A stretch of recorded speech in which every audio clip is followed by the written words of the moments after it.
नमो सिद्धाणं नमो आयर्याणं नमो वज्रायाणं नमो लोये सव्यसाहुणं वन्दे तु सर्वसिद्धे ध्रुवमचलमणोवमं गदिं पते वोचामि समय पाहुडे नमो सुध केवली वणिदं नमः समय साराय स्वानुभूत्या चकासते चेत् स्वभावाय भावाय सर्वभावांतरचिदे।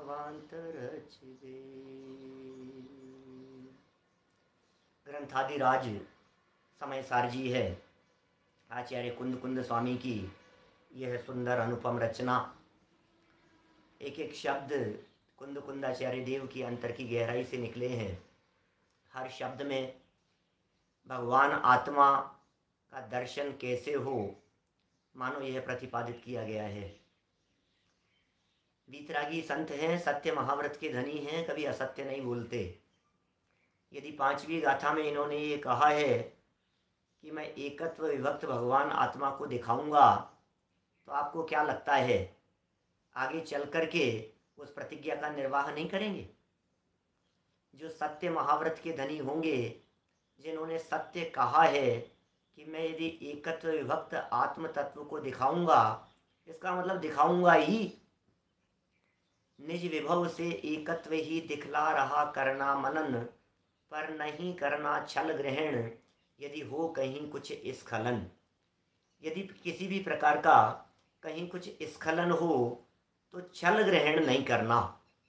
ये बात प्रतिज्ञा वाक्य में कह दी थी। समय सार ग्रंथ चल रहा है और दादा के व्याख्यान में भी हमने समय सार की व्याख्या देखी थी।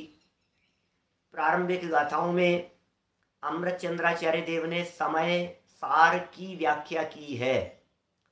आखिर क्या है समय और क्या है सार? समय शब्द के कल बहुत सारे अर्थ बतलाए जा रहे थे।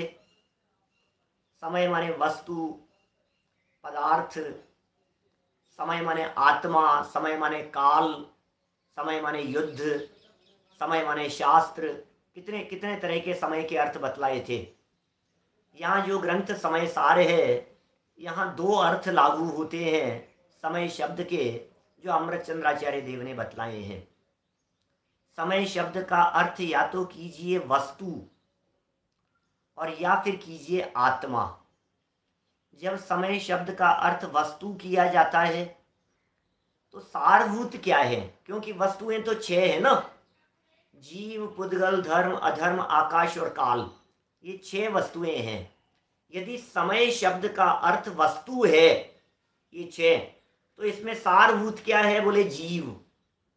इन 6 में सारभूत है आत्मा। तो इसका अर्थ क्या हुआ कि समय माने 6 द्रव्य और सार माने आत्मा, क्योंकि 6 द्रव्यों में सारभूत आत्मा है। इस तरह से समय सार का अर्थ हुआ आत्मा।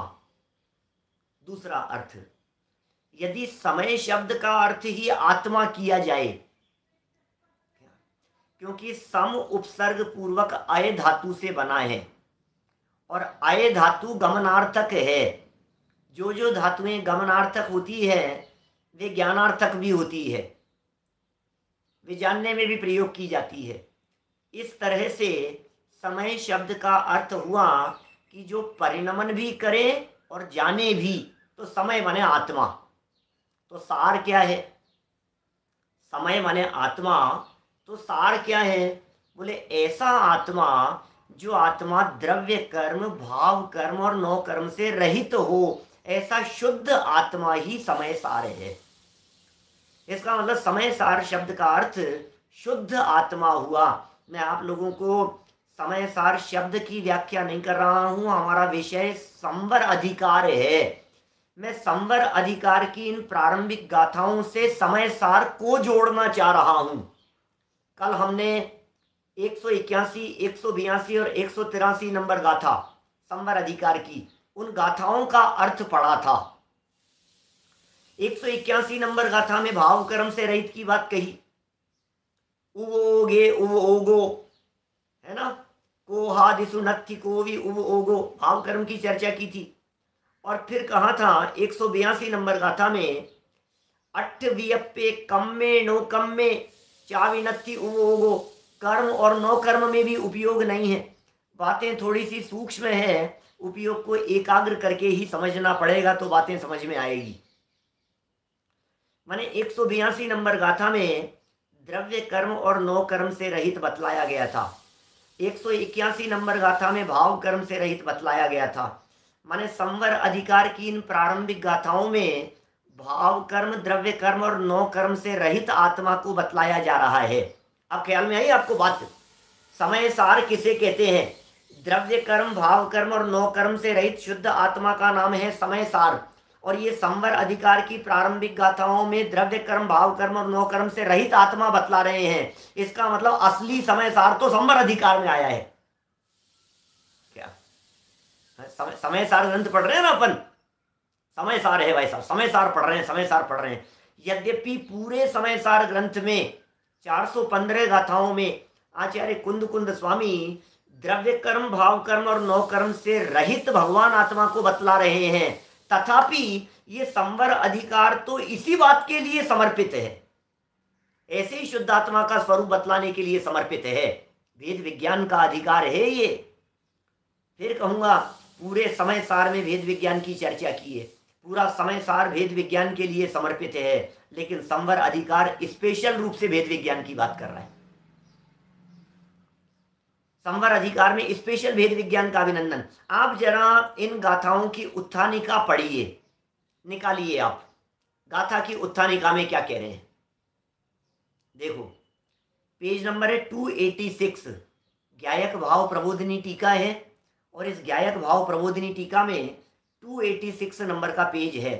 उम्मीद करता हूँ ग्रंथ आप लोगों के पास में उपलब्ध होंगे, अदरवाइज 181, 82, 83 नंबर जो गाथाएं जहां भी आपको मिले उसके जस्ट ऊपर की संस्कृत लाइन को हम पढ़ते हैं।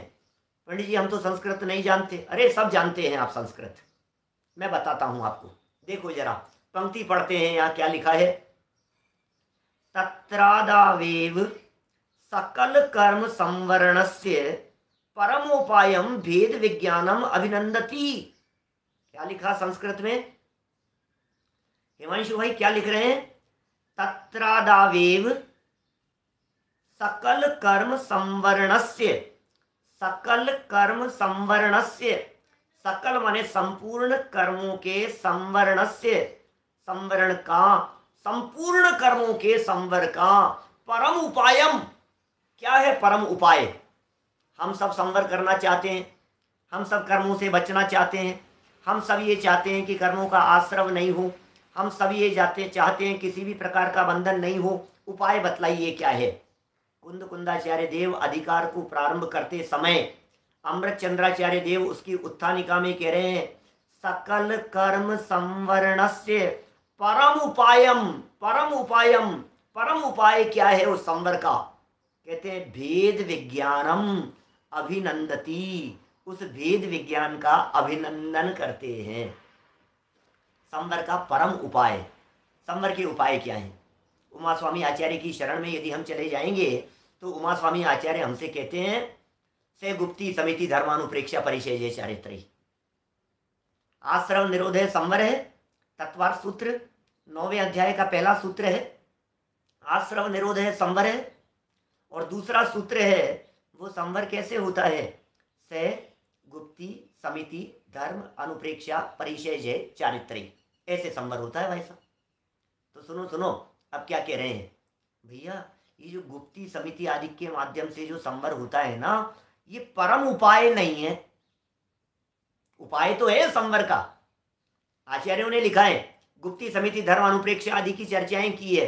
बोले ये सब तो क्या है, पाप का संवर होता है इनसे, लेकिन सकल कर्म संवरणस्य, स्वयं पुण्य रूप है ना वो गुप्ती का परिणाम, समिति का परिणाम। यदि वो विकल्पात्मक परिणाम होंगे तो पुण्य रूप परिणाम होंगे, यदि वे ही परिणाम निर्विकल्प रूप होंगे तो फिर प्रवृत्ति रूप नहीं होंगे, विकल्प रूप नहीं होंगे, और उसका नाम है भेद विज्ञान। भेद विज्ञान है परम उपाय। अभिनंदती, यहाँ भेद विज्ञान का अभिनंदन कर रहे हैं, यहाँ भेद विज्ञान की महिमा गा रहे हैं, यहाँ भेद विज्ञान के गीत गाए जा रहे हैं भाई साहब। इस अधिकार में ये कह रहे हैं संवर प्रकट करने का परम उपाय क्या है, संवर प्रकट करने का महत्वपूर्ण उपाय क्या है। फर्स्ट लाइन आपकी स्क्रीन पर दिखाई दे रही है जूम से जुड़े हुए लोगों की।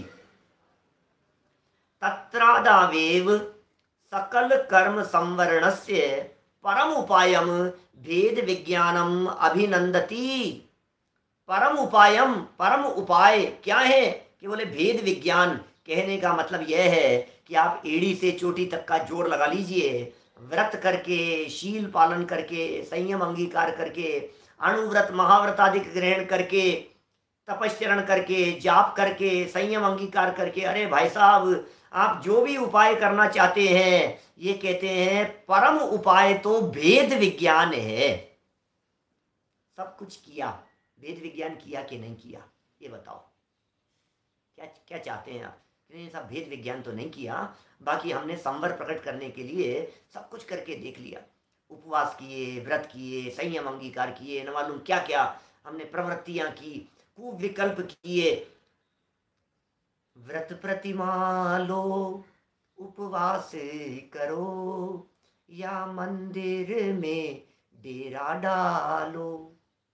भाई साहब काम नहीं चलेगा इससे, क्योंकि संवर का जो उपाय है वो संवर का परम उपाय, सर्वोत्कृष्ट उपाय यदि कुछ है तो कह रहे हैं भेद विज्ञानम अभिनंदती। ऐसे भेद विज्ञान का हम यहाँ अभिनंदन करते हैं। भेद विज्ञान ही परम उपाय है, भेद विज्ञान ही सर्वोत्कृष्ट उपाय है, और भेद विज्ञान को अपनी चरम सीमा पर ले गए हैं। ये वो गाथाएं हैं समय सार की जो मुमुक्षु समाज में सबसे ज्यादा प्रसिद्ध गाथाएं हैं। ये वे गाथाएं हैं जो गाथाएं प्रदेश भेद वाली गाथाएं कहलाती है। ये वो गाथाएं हैं, ये जिनागम का वो महत्वपूर्ण प्रकरण है जिस महत्वपूर्ण प्रकरण में क्या, ये वो महत्वपूर्ण प्रकरण है जिस महत्वपूर्ण प्रकरण में जिनागम में आत्मा में ज्ञान के प्रदेश और क्रोध आदि के प्रदेशों के भिन्नता की चर्चा की है। जिनागम में कहीं नहीं मिलेगी ऐसी चर्चा आपको, पूरे जिनागम में। आपको यदि कहीं मिले तो देखना, तलाशना। हमने जितना पढ़ा है, जितना सुना है, जितना जाना है, पूरे जिनागम में आत्मा में मतलब ज्ञान के प्रदेश और राग के प्रदेश, ये प्रदेश भेद की इस प्रकरण के अलावा और कहीं नहीं है। प्रवचन सार तो ये कहेगा इनके प्रदेश भेद नहीं है। प्रवचन सार तो ये कहेगा नहीं नहीं नहीं भाई साहब, जिन प्रदेशों में ज्ञान है उन्हीं आत्मा के असंख्यात प्रदेशों में क्रोध है।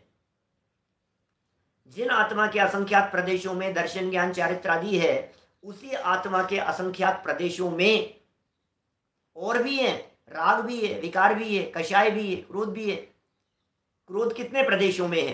क्रोध कोई जड़ वस्तु में थोड़ी ना होता है, क्रोध कोई इसमें थोड़ी ना होगा। इस वस्तु में क्रोध नहीं है तो क्रोध कहाँ होगा? बोले क्रोध तो आत्मा में ही है, आत्मा के असंख्यात प्रदेशों में ही है, आत्मा की विकारी पर्याय है। तो प्रवचन सार तो ये कह रहे हैं। समय सार भी अनेक स्थानों पर इसी प्रकार की बात करता है कि राग तो आत्मा में हो रहा है। अनेक स्थानों पर समय सार ने राग को पुद्गल का कह दिया गया है। लेकिन ये जो गाथा हम यहाँ पढ़ रहे हैं, ये जो प्रकरण हम यहाँ पढ़ रहे हैं, इस प्रकरण में तो क्रोध के प्रदेश और आत्मा के प्रदेश न्यारे न्यारे बतलाए गए। प्रदेश भेद, प्रदेश भेद कहकर के करें वस्तु भेद है, ऐसा भेद विज्ञान है, सूक्ष्म ऑपरेशन है भाई साहब। इसलिए कह रहा हूं एकाग्रता चाहिए, बहुत सूक्ष्म, बहुत बारीकी से यहाँ ऑपरेशन किया गया है। संवर है, भेद विज्ञान की चर्चा कर रहे हैं यहाँ पर। अरे पंडित जी साहब भेद विज्ञान तो बहुत कठिन काम होगा, ऐसा भेद विज्ञान तो थोड़ा कठिन लगता होगा। पौरांग भाई भेद विज्ञान सबसे सरल है, क्योंकि भेद विज्ञान तो रोज करते हैं, भेद विज्ञान तो प्रति समय करते हैं। लेकिन ये जिस भेद विज्ञान की बात कर रहे हैं, आत्मा में और पर पदार्थों में जो भेद विज्ञान है, ये भेद विज्ञान आज तक नहीं किया। या फिर यदि थोड़ा सा इसमें और बारीक भेद करना हो तो मैं ये कह सकता हूं, भेद ज्ञान तो सब करते हैं, भेद विज्ञान नहीं करते। क्या कहा? भेद ज्ञान और भेद विज्ञान, दो शब्दों में फर्क कर दिया अपन ने यहाँ। तो भेद ज्ञान क्या है? न्यारा न्यारा जानना, ये भेद ज्ञान है। चींटी को भी भेद ज्ञान है। किस बात का?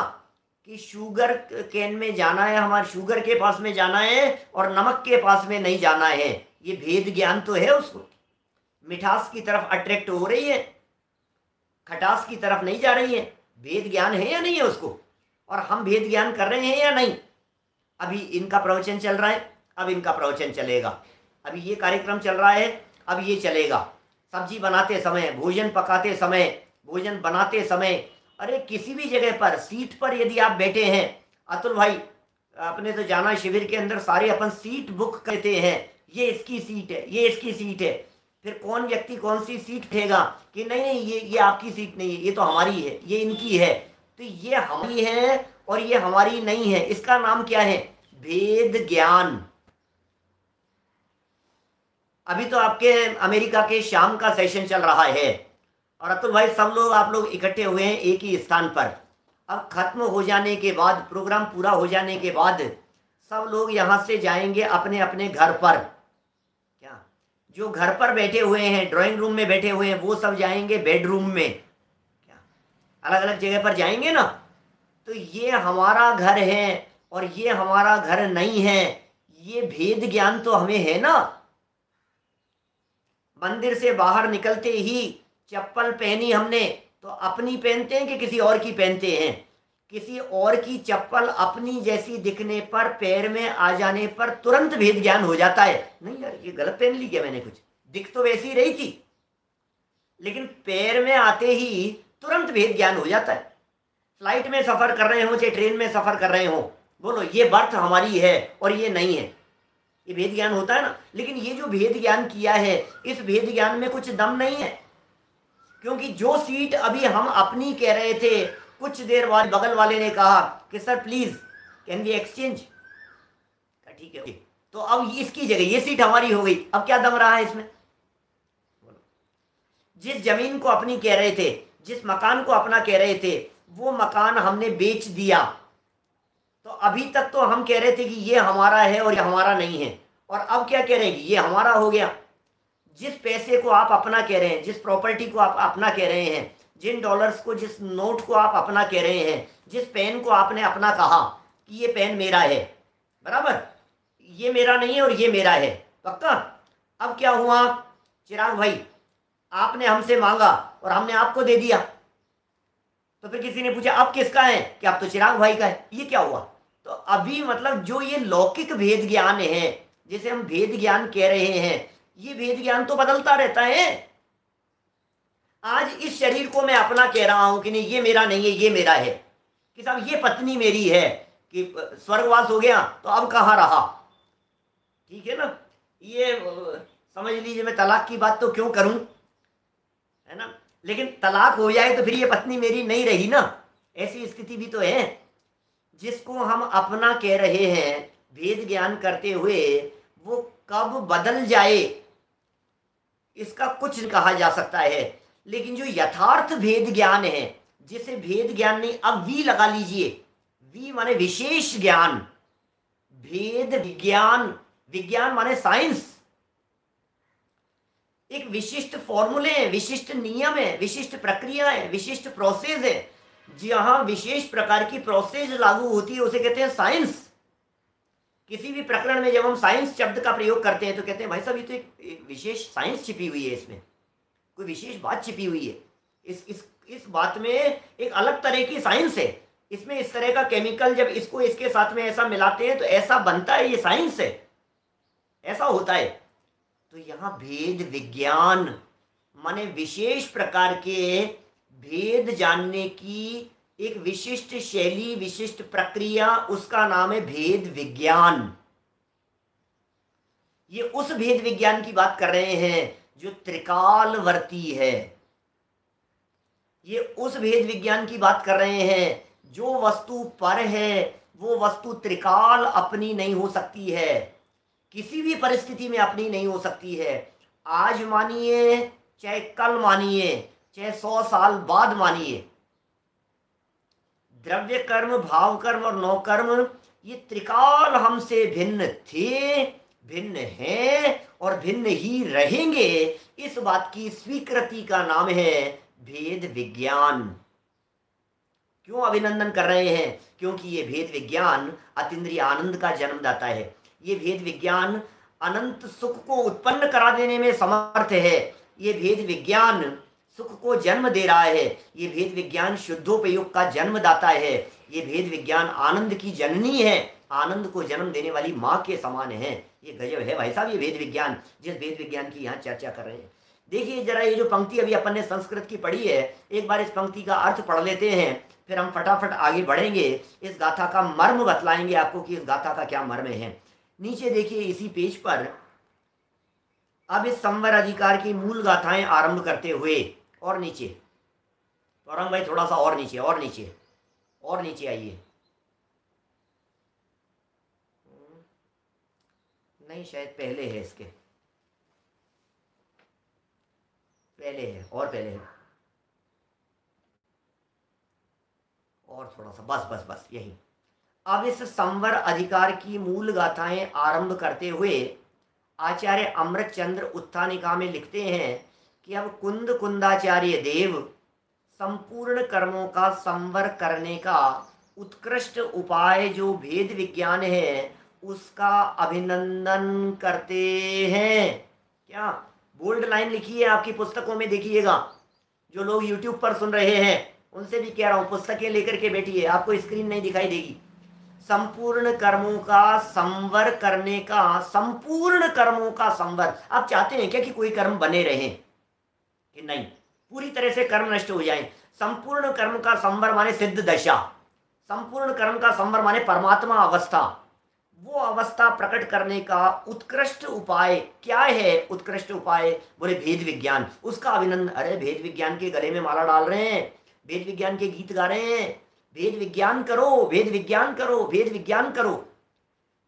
जो अभी हमने भेद विज्ञान के संबंध में यह शब्द भेद करके भेद ज्ञान के संदर्भ में आपको एग्जाम्पल प्रस्तुत किए, उन्हें देख करके आपको यह अनुभव हो रहा होगा ये तो हमें आता है, ये तो बच्चा बच्चा जानता है। घर में यदि बुआ आई है 3 दिन के लिए, क्या, और बुआ ने यदि मम्मी की साड़ी पहन ली है तो 3 साल का बच्चा भी कहता है बुआ ये तो मम्मी की है। ये भेद ज्ञान तो उसको भी है, ये तो मेरी है, ये मेरी नहीं है। यदि मैं आदरणीय उत्तम चंद जी पंडित जी साहब सिवनी वालों की भाषा में कहूं तो असली तू मैं है ये भेद विज्ञान। जिस तू मैं शब्द को अच्छा नहीं माना जाता है पूरी दुनिया में, हमारा जनागम ये कहता है कि ये तू मैं ही सम्यक दर्शन का मूल है, बीज है। तू मैं समझते हैं आप? झगड़ा, विवाद, नितेश अजमेरा जी, विवाद हो गया साहब, झगड़ा हो गया, अरे तू मैं मत करो, तू मैं मत करो। अरे भाई तू है और मैं हूं, इसी का नाम तो भेद विज्ञान है। जड़ जड़ है और चेतन चेतन है, इसी का नाम तो भेद विज्ञान है। शरीर शरीर है और आत्मा आत्मा है। मैं हूं, तो मैं कौन? बोले द्रव्य कर्म, भाव कर्म और नौ कर्म से रहित जो है ये मैं हूं। और कह रहे हैं क्रोध, बोले तू है, क्रोध क्रोध में है। गाथा क्या कह रही है? गाथा तो यही कह रही है ना, उपयोग में उपयोग है, माने उपयोग में उपयोग, मैं मेरे में, और क्रोध आदि में क्रोध है, क्रोध क्रोध आदि में है, बोले तू तेरे में है। तो यदि सच में असली तू मैं हो जाए, इसका नाम भेद विज्ञान है। संवर प्रकट होता है, मोक्ष मार्ग की शुरुआत होती है।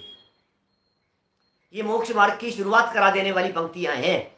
देखिए गाथाएं पढ़ते हैं अपन, मूल गाथाएं पढ़ करके आगे बढ़ेंगे, बस मर्म समझ करके फिर अपन आगे बढ़ने का प्रयास करेंगे। पद्यानुवाद पढ़ लो, चलो पद्यानुवाद पढ़ लो, यहाँ सामने दिख रहा है। उपयोग में उपयोग है, क्रोधादि में उपयोग ना, बस क्रोध में है, क्रोध पर उपयोग में है क्रोध ना। स्पष्ट हो गई? देखो यहीं से अर्थ करते हैं। उपयोग में उपयोग है, 2 उपयोग है यहाँ, एक पहला उपयोग, एक दूसरा उपयोग। उपयोग माने क्या होता है। उपयोग के बहुत तरह के प्रयोग हैं, उपयोग के बहुत तरह के अर्थ हैं जिनागम में। उपयोग किसे कहते हैं? ज्ञान दर्शन के व्यापार को उपयोग कहते हैं। ऐसा पाठमालाओं में परिभाषा पड़ी होगी। वीतराग विज्ञान पाठमाला में एक पाठ है, वीतराग विज्ञान पाठमाला में, उसमें ज्ञान और दर्शन के व्यापार को उपयोग कहा गया है। ज्ञान दर्शन के व्यापार को उपयोग कहते हैं। नाणम अट्ठवीयप्पम मधिसुधियो ही अणान नाणाणी, द्रव्य संग्रह के अंदर भी इस तरह की चर्चाएं की है। तत्वार सूत्र में कहा है उपयोगो लक्षणम, आत्मा का लक्षण उपयोग है, उपयोगो लक्षणम। फिर कहा सैद्विविधोष्ट चतुर्भेद है, वो 8 और 4 भेद वाला है। 8 प्रकार का ज्ञानोपयोग, 4 प्रकार का दर्शनोपयोग। ये कौन से उपयोग की बात कर रहे हैं? उपयोग माने ज्ञान की पर्याय को भी उपयोग कहते हैं। उपयोग यूज, किसी भी वस्तु को, किसी भी पदार्थ को यूज में लेने को भी उपयोग कहते हैं। आप इसे उपयोग करके देखना, माने यूज लेने की बात कर रहे हैं। उपयोग शब्द का अर्थ ज्ञान गुण भी होता है। एक तो हो गई उपयोग माने ज्ञान दर्शन की पर्याय, उसका नाम उपयोग। अभी कह रहे हैं ज्ञान नाम के गुण को भी उपयोग कहते हैं। गुण और आत्मा के लिए भी उपयोग शब्द का प्रयोग किया जाता है। कल हम बतलाया था ना, द्रव्य भी कहते हैं उपयोग को, गुण भी कहेंगे, पर्याय भी कहेंगे। अब ये कह रहे हैं जो पहला वाला जो उपयोग है, उपयोग में ये ज्ञान दर्शन की, श्रुत ज्ञान की वो पर्याय है, वो भाव श्रुत ज्ञान की पर्याय है जिस भाव श्रुत ज्ञान की पर्याय में उपयोग है, माने उपयोग स्वरूप भगवान आत्मा है, उसकी चर्चा कर रहे हैं। संवर की बात कर रहे हैं ना। संवर किसका नाम है? संवर की परिभाषा बतलाते हुए, संवर की व्याख्या करते हुए उपयोग में उपयोग की चर्चा कर रहे हैं। बोले इसी का नाम तो संवर है। जब हमारी ज्ञान की पर्याय समस्त पर पदार्थों से हटकर अपने त्रिकाली ध्रुव भगवान आत्मा को देखने के लिए सन्मुख हुई, तो जब हमने त्रिकाली ध्रुव ज्ञायक भगवान आत्मा को देखा श्रुत ज्ञान की पर्याय से, तो हमारे ज्ञान की पर्याय में जो ज्ञायक भगवान आत्मा आया, वो ज्ञान की पर्याय का नाम भी उपयोग था और उस ज्ञायक भगवान आत्मा का नाम भी उपयोग था। तो उपयोग में माने ज्ञान की पर्याय में ये ज्ञायक भगवान आत्मा, ये उपयोग में उपयोग है। तो जब वो उपयोग, जब वो श्रुत ज्ञान की पर्याय ज्ञायक भगवान आत्मा को जानती है, तो वहां ज्ञायक भगवान आत्मा अंतर में क्या दिखाई देता है कि साहब जब हमने अंतर में देखा तो हमें क्रोध दिखाई दे रहा है। तो आचार्य देव कह रहे क्रोध दिखाई दे रहा है, तो बोले तुम बराबर नहीं देख रहे हो, क्रोध नहीं दिखना चाहिए, क्योंकि क्रोध में क्रोध है, उपयोग में तो उपयोग स्वरूप भगवान आत्मा आना चाहिए, तब संवर होगा। यदि हमारे उपयोग में शरीर बन रहा है, यदि हमारे उपयोग में द्रव्य कर्म दिखाई दे रहे हैं, यदि उपयोग में भाव कर्म दिखाई दे रहे हैं, तो संवर प्रकट नहीं होगा। माने संवर प्रकट करने के लिए उपयोग में उपयोग होना चाहिए। ख्याल में आ रही है बात? देखा जब अपने अंतर में कुछ और नहीं भगवान हूं मैं, देखा जब अपने अंतर में। बोलो कितनी गजब की लाइनें हैं भाई, ना बहुत सुंदर सुना होगा आप लोगों ने कई बार।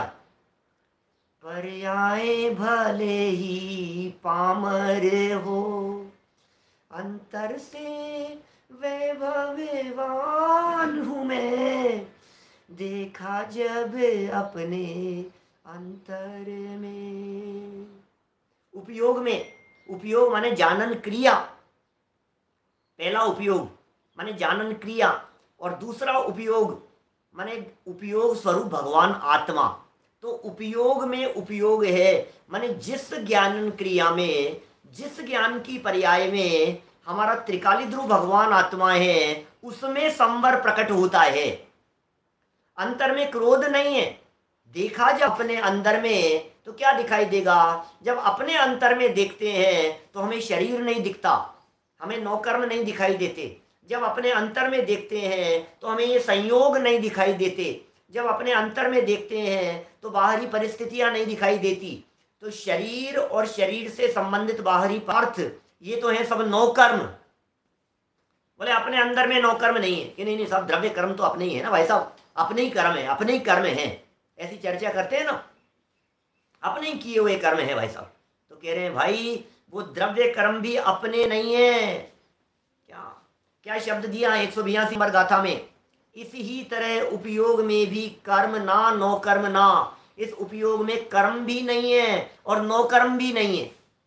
अष्टविधि द्रव्य कर्म में नो कर्म में उपयोग ना, कि नहीं साहब गुस्सा, गुस्सा तो है, क्रोध तो अपना है, गुस्सा आ रहा है मुझे, बहुत तेज गुस्सा आ रहा है, बहुत गलत फहमी में हो आप। भगवान आत्मा के नजदीक जाकर के जब आप देखते हो तो वहां क्रोध का भी नामो निशान नहीं है, वहां क्रोध का अस्तित्व नहीं है, वहां विभाव भाव नहीं है, वहां विकार के साथ में आत्मा का अभाव बतलाया जा रहा है।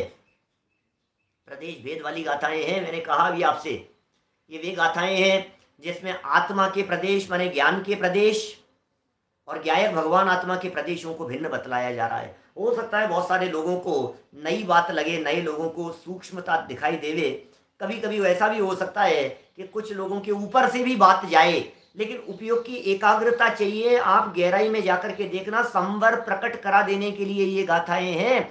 संवर कैसे होगा? मेरे स्वरूप की चर्चा चल रही है कि मेरा मूल स्वरूप क्या है, कौन हूं मैं, उसे पहचानना है। आधार आधेय संबंध की चर्चा की है, टीका में तो कमाल कर दिया है। इन दो गाथों को देने के बाद कि उपयोग में उपयोग है, क्रोधादि नहीं है, द्रव्य कर्म नहीं है और नौ कर्म नहीं है, ये दो गाथाएं हो गई। फिर तीसरी गाथा में कहते हैं इस तरह का विपरीतता से रहित जब इस जीव को ज्ञान होता है तो फिर क्या होगा। ये विपरीत ज्ञान था, क्रोध को अपना मानना ये उल्टा ज्ञान था, विभाव को अपना कहना ये विपरीत ज्ञान था, ये खोटा ज्ञान था, ये मिथ्या ज्ञान था। यहां किसे मिथ्यात्व कह करके पुकार रहे हैं? द्रव्य कर्म, भाव कर्म और नौ कर्म को यदि ये जीव तू अपना कहता है, इसका नाम मिथ्यात्व है, ये विपरीत है। इस विपरीतता से रहित जब इस जीव को ज्ञान होता है तो फिर क्या करेगा? उपयोग के अतिरिक्त और कुछ भी ना करे ये आत्मा, माने उपयोग में उपयोग स्वरूप भगवान आत्मा आता है, अब और कुछ करने धरने लायक रहा नहीं है, बच्चा नहीं है। इन गाथाओं की जब टीकाएं लिखी, टीका लिखी अमृत चंद्राचार्य देव ने, तो वे कहते हैं एक वस्तु की दूसरी वस्तु नहीं हो सकती। बड़ा गजब का प्रकरण है। देखो कुछ पंक्तियां पढ़ते हैं अपन नीचे से, अनुवाद देखिए, अनुवाद देखना इनका। उपयोग में उपयोग है, क्रोधादि में उपयोग नहीं है, और क्रोध में ही क्रोध है, उपयोग में क्रोध नहीं है। इस प्रकार 8 प्रकार के कर्मों से और 9 कर्म में भी उपयोग नहीं है, और उपयोग में कर्म व नौ कर्म नहीं है।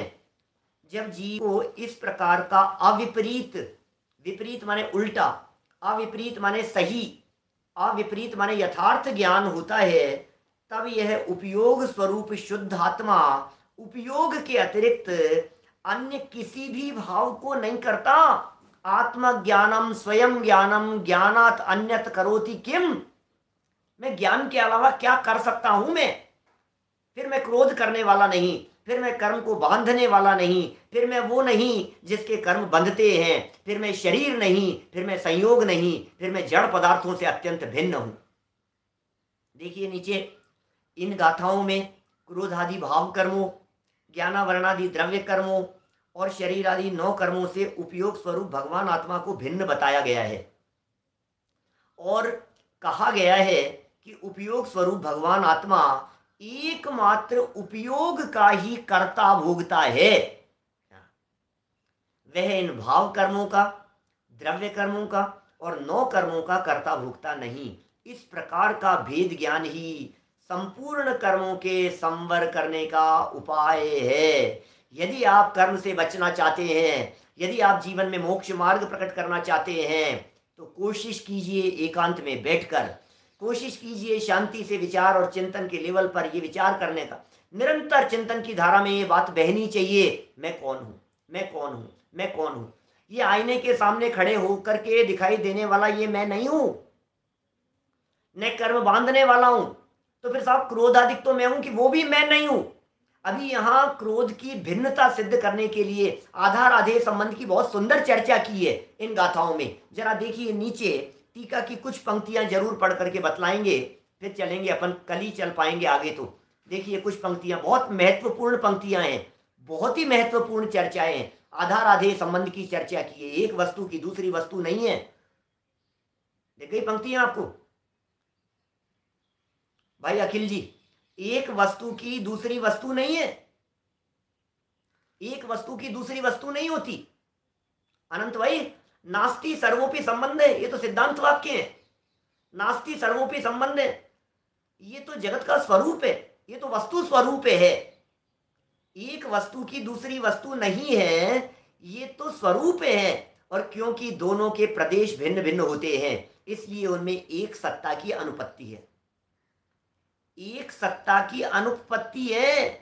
दो वस्तुएं, ये वस्तु अलग है और ये वस्तु अलग है। बोलो, ये दो वस्तुएं अलग अलग है। हमने प्रश्न किया, ये दो वस्तुएं अलग अलग क्यों हैं? क्योंकि इसके प्रदेश भिन्न हैं और इसके प्रदेश भिन्न हैं। दोनों के प्रदेश न्यारे न्यारे हैं, ये भिन्न है और ये भिन्न है। दोनों वस्तुएं भिन्न भिन्न हैं, बराबर। तो सब भिन्न भिन्न क्यों है? क्योंकि जिनके प्रदेश भेद होते हैं उन्हें भिन्न भिन्न कहते हैं। याद आ रही होगी आप लोगों को चर्चा कुछ? अतुल भाई, प्रवचन सार 106 नंबर का था, भिन्न प्रदेशत्व की चर्चा की है। जहां प्रदेश भेद होते हैं उसे भिन्नत्व कहते हैं, और जहां प्रदेश भेद नहीं होते उसे अन्यत्व कहते हैं। ज्ञान और दर्शन, इनमें अन्यत्व तो है, भिन्नत्व नहीं है। क्या कहा भाई सिद्धार्थ जी? ज्ञान, एक तरफ ज्ञान है, दूसरी तरफ दर्शन है, चारित्र है, सुख है, वीर्य है। अभी ये ज्ञान दर्शन आदि में, इनमें अलग अलग है या नहीं? ज्ञान अपना काम करता है, दर्शन अपना काम करता है, चारित्र अपना काम करता है, अलग अलग है ना ये। तो सुनो, इनके अलग अलग पने को जिनागम में, शास्त्रों में अन्य अन्य कहा गया है। ज्ञान अलग और दर्शन अलग, लेकिन ज्ञान अलग या जीव अलग और पुद्गल अलग, इनके लिए भिन्न भिन्न शब्द का प्रयोग किया है। कुंद कुंदाचार्य देव कह रहे हैं प्रवचन सार में, जिन वस्तुओं में प्रदेश अलग अलग हो, प्रदेश भेद हो, उनको भिन्नत्व कहते हैं। या ऐसा कह सकता हूं, ध्यान दीजिएगा, जिन वस्तुओं के द्रव्य, क्षेत्र, काल और भाव, ये चारों ही अलग अलग हैं, वे हैं भिन्न भिन्न। भिन्न भिन्न माने इसका द्रव्य क्षेत्र काल भाव अलग है, इसका द्रव्य क्षेत्र काल भाव अलग है, दोनों के द्रव्य क्षेत्र काल भाव अलग है। लेकिन जिनका द्रव्य एक हो, जिनका क्षेत्र एक हो, जिनका काल एक हो, लेकिन भाव भेद हो, उन्हें कहते हैं अन्य अन्य। ज्ञान और दर्शन, इन दोनों का द्रव्य अलग अलग है क्या? कि नहीं, एक ही वस्तु है। ज्ञान और दर्शन का द्रव्य एक ही है। ज्ञान और दर्शन का क्षेत्र, बोले क्षेत्र भी एक ही है। ज्ञान और दर्शन का काल, बोले काल भी एक ही है। बोले लेकिन भाव, बोले ज्ञान का भाव है जानना और दर्शन का भाव है देखना। श्रद्धा के अर्थ में प्रयोग किया जा रहा हो तो हम कहेंगे तन्मयता। भाव अलग अलग है तो उसे कहते हैं अन्य अन्य। अब यहां ये कह रहे हैं क्योंकि वस्तु अलग अलग है, तो जो वस्तुएं अलग अलग होती है उनमें प्रदेश भेद होता है, माने उनमें द्रव्य क्षेत्र काल भाव न्यारे न्यारे होते हैं, ये सिद्ध कर रहे हैं। अब आपको जान करके आश्चर्य होगा।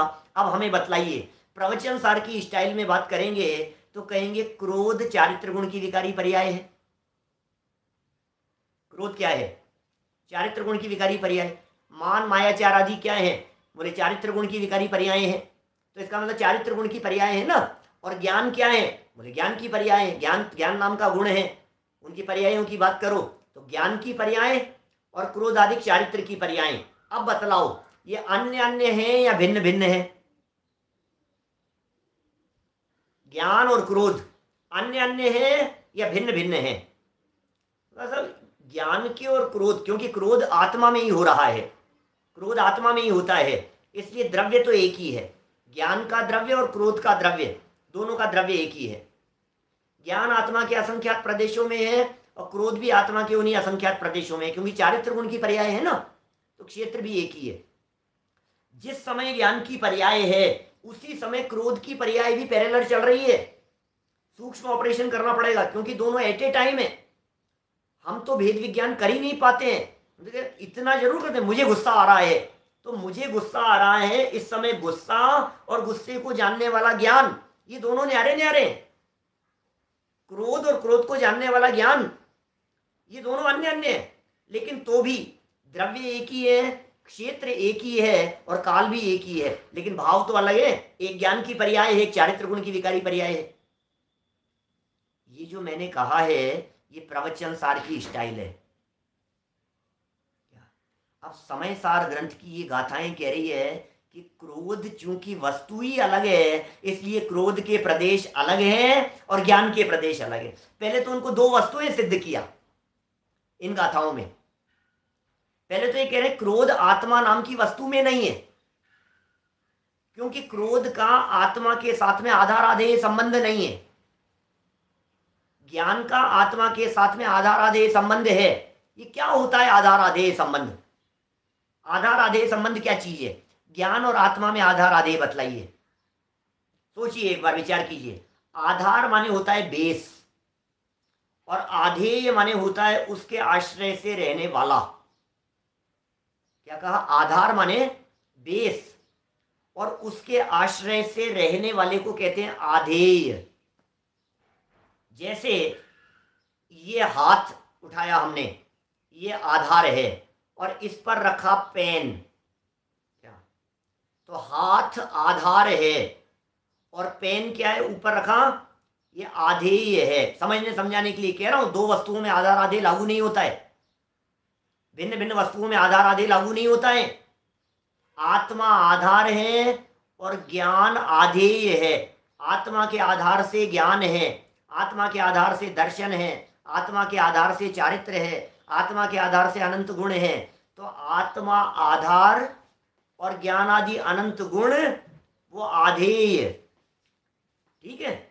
लेकिन इस प्रकरण में गुरुदेव श्री यदि नहीं होते तो इस प्रकरण का ये मर्म शायद समझ में नहीं आता। वो क्या कहते हैं? इस प्रकरण में जो चर्चा चल रही है इसमें कह रहे हैं ज्ञान आधार है और आत्मा आधेय है। क्या नीरज भाई? ज्ञान आधार है और आत्मा, बोले ये कैसे हो सकता है? तो उल्टी हो गई बात। ज्ञान के आधार से आत्मा कैसे हो सकता है? ज्ञान को आधार कैसे कह सकते हो आत्मा का? बोले यहां आत्मा को पकड़ने का प्रकरण चल रहा है, यहां आत्मा को पहचानने का प्रकरण चल रहा है। तो आत्मा को किसके आधार से पहचाना जाता है ये बतलाओ। आत्मा को नौ कर्म के आधार से आत्मा पकड़ में नहीं आएगा, द्रव्य कर्म से आत्मा पकड़ में नहीं आएगा। किसके आधार से आत्मा पकड़ में आएगा? बोले भाव कर्म। क्रोध से भी आत्मा, क्रोध के आधार से आत्मा नहीं है।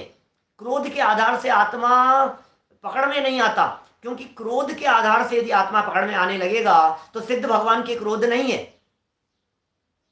वे आत्मा नहीं होंगे। तो यहां ये कह रहे हैं ज्ञान पर्याय के आधार से आत्मा पकड़ में आता है, इसलिए ज्ञान आधार और आत्मा आधेय। बात थोड़ी सी सूक्ष्म है, लेकिन वेद विज्ञान की चर्चा है। हमें कहां तक पहुंचना है? हमें तो आत्मा तक पहुंचना है। हमें तो उसमें भेद विज्ञान करना है कि मैं कौन हूं और पर कौन है। हमें तो वहां तक पहुंचना है कि मेरी मूल वस्तु क्या है, मेरा चैतन्य स्वरूप क्या है, वहां पहुंचना है हमारे को। तो ये मूल कार्य है, ये मूल प्रतिपाद्य है इन गाथाओं का। ये गाथाएं क्या कह रही है बोलो जरा, देखिए, पढ़ करके देखिए, नीचे निकालिए, वापस यही पंक्तियां निकालिए, क्या कह रहे हैं ये। देखिए, वास्तव में एक वस्तु की दूसरी वस्तु नहीं है, क्योंकि दोनों के प्रदेश भिन्न भिन्न होते हैं। जिन दो वस्तुओं के प्रदेश भिन्न भिन्न होते हैं वे एक दूसरे की नहीं होती है, इसलिए उनमें एक सत्ता की अनुपपत्ति है, माने एक सत्ता नहीं है। दोनों की सत्ता न्यारी न्यारी है, दोनों की सत्ता ही अलग अलग है। जब एक वस्तु की दूसरी वस्तु है ही नहीं, तब उनमें परस्पर आधार आधेय संबंध भी हो ही नहीं सकता। दो वस्तुओं में आधार, एक वस्तु के आधार से दूसरी वस्तु, दूसरी वस्तु के आधार से पहली वस्तु, ये कैसे हो सकता है? दो न्यारी न्यारी वस्तुओं में आधार आधेय संबंध नहीं हो सकता। थोड़ी टेक्निकल लैंग्वेज है और थोड़े सैद्धांतिक शब्द हैं, नए लोगों के थोड़ा सा कठिन लग सकता है, लेकिन आज यदि पहली बार सुनेंगे तो आज कठिन लगेगा, और 10 साल बाद पहली बार सुनेंगे तब कठिन लगेगा। तो कोई बात नहीं, आप समझने की चेष्टा कीजिए। परस्पर आधार आधेय संबंध भी नहीं हो सकता दो वस्तुओं में, क्योंकि प्रत्येक वस्तु का अपने स्वरूप में प्रतिष्ठा रूप ही आधार आधेय संबंध होता है, माने हर वस्तु अपने अपने में ही रहती है। इस तरह से कहना चाह रहे हैं कि जानन क्रिया का ज्ञान से अभिन्नत्व है, इसलिए जानन क्रिया रूप अपने स्वरूप में प्रतिष्ठित व ज्ञान ज्ञान में ही है, ज्ञान ज्ञान में ही है, और क्रोध आदि भिन्न चीज है तो क्रोध क्रोध में है। भाई आधार आधेय की चर्चा चल रही है, आधार किस लिए कह रहे हैं, गुरुदेव श्री ऐसा कहते हैं इस प्रकरण में, आधार इसलिए कह रहे हैं इसके आधार से ये पकड़ में आ रहा है। समय अपना हो गया है, बस खत्म करता हूं मैं, मुझे मालूम है अमेरिका में तो रात भी बहुत हो गई है। किसके आधार से आत्मा पकड़ में आए, बोले आंख के आधार से आत्मा नहीं है, क्या इंद्रियों के आधार से आत्मा पकड़ में नहीं आता, इंद्रियों से आत्मा पकड़ में नहीं आता, इसका मतलब है इंद्रियां इंद्रिया में है और आत्मा आत्मा में है। इसका नाम है नौकर्म से भिन्न, जो 182 नंबर गाथा में कहा कि साहब जिसके कर्म बंध रहे हैं, ज्ञानावरणादि कर्म पकड़ में आ गया, जहां कर्म दिखाई दे रहे हैं इसका मतलब वहां आत्मा होगा, कि आप गलत फहमी में है। कर्म से भी आत्मा पकड़ में नहीं आता, इसलिए द्रव्य कर्मों के साथ में आत्मा का आधार आधेय संबंध घटित नहीं होता, क्योंकि द्रव्य कर्मों से आत्मा नहीं है। तो फिर साहब क्रोध से तो देखो, क्रोध तो बराबर ऐसा है, जो व्यक्ति गुस्सा करता हुआ दिखाई दे रहा है इसका मतलब यहां जीव है। कभी कभी समझाते भी है बोलचाल की भाषा में, गुस्सा किसको आ रहा है, जीव है। ये घमंड कौन कर रहा है, ये लोभ लालच का परिणाम, ये राग द्वेष का परिणाम किसको हो रहा है, क्या बोलो, ये किसको हो रहा है भाई साहब, ये क्रोध का परिणाम किसके हृदय में आ रहा है, जिसके जिसमें क्रोध का परिणाम दिखाई दे रहा है, बोले वो जीव है। आप गलत लक्षण से पहचान रहे हैं।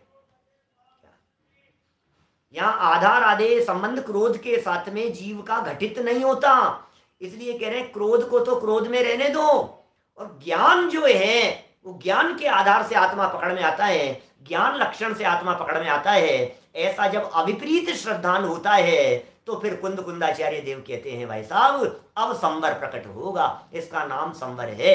ये ऐसा प्रदेश भेद बतलाने वाली ये महत्वपूर्ण गाथाएं हैं जिनका हार्द मैंने आपको बतलाया। एक आधार आधेय संबंध इसका महत्वपूर्ण प्रकरण है, प्रदेश भिन्नता इन गाथाओं का हार्द है, एक वस्तु की दूसरी वस्तु नहीं होती है। ये कुछ ऐसे सैद्धांतिक वाक्य हैं जिनका भाव भाषण यदि हो जाए तो अपने मूल स्वरूप का पता लगता है, और अपने मूल स्वरूप का पता लगते ही जीवन में संवर प्रकट होता है, अतीन्द्रिय आनंद के झरने झरने लगते हैं। हम यदि अपने इस भगवान आत्मा को नौकर्म से, द्रव्य कर्म से और भाव कर्म से भिन्न ज्ञान लक्षण से, ज्ञान के आधार से पकड़ने की चेष्टा करेंगे तो जरूर पकड़ में आएगा।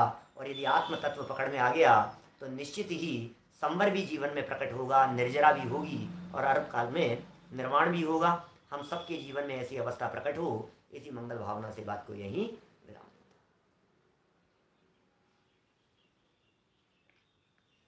बहुत बढ़िया संजीव जी, आज का दिन ही बहुत बढ़िया रहा, काफी बातें, काफी सूक्ष्म बातों का खुलासा हो गया। कल सुबह 8:30 बजे विपिन जी का प्रवचन होगा। अब दिनवाणी स्तुति करते हैं।